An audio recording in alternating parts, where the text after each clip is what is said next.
এই ভিডিওটা M river আইএনসির অনুমতি সাপেক্ষে ব্যবহার করা হচ্ছে। আমরা তার জন্য এম রিভার আইএনসিকে কৃতজ্ঞতা জানাচ্ছি।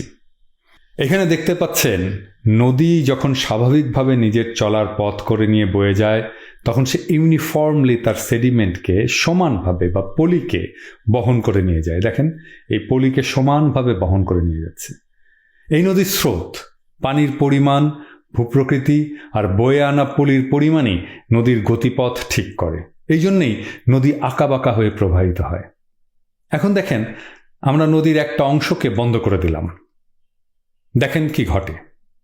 আপনি গতি পাল্টালেন ভাটিতে আর ভাঙন হবে উজানে, একটু পরেই দেখতে পারবেন।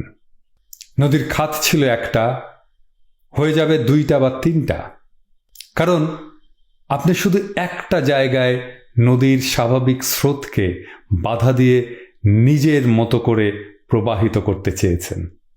এই কাজটাকে বলে নদী শাসন।